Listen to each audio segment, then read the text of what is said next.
Dr. Berg is going to debunk 10 health hacks and other forms of treatment, and number 10 is the absolute worst, and it's not even a health hack, it's actually a treatment that generates 280 million a year, it doesn't really even work, and it's super dangerous. So let's dive in. Now we get to the big one, psychiatric medication. It treats the symptom of a theory. The old idea that depression is simply caused by a serotonin deficiency has been debunked in recent years, and has large implications for the effectiveness of medications that seek to target that. The very limited effectiveness of psychiatric drugs actually compares with placebo outcomes.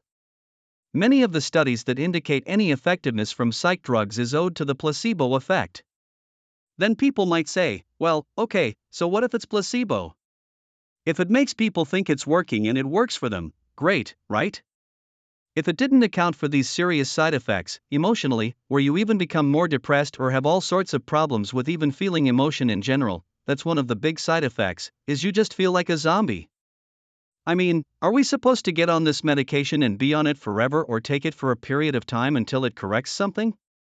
No, you keep taking it. It's highly addictive within 2 weeks, and now you're dependent on that.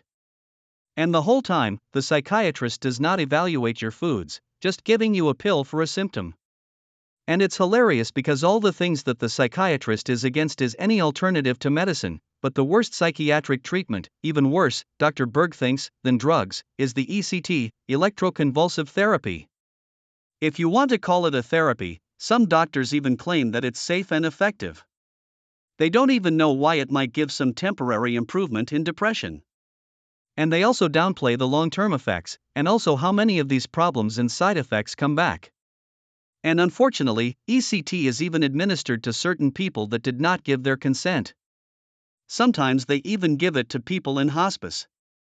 Like, why would you want to give someone in hospice ECT? From Dr. Berg's viewpoint, that's probably the most dubious treatment that you could possibly do, especially if we're comparing that treatment to something like ear candles. Yet, in the news, or even online, you don't really see a lot of the dangers being promoted with ECT because there's too much money involved.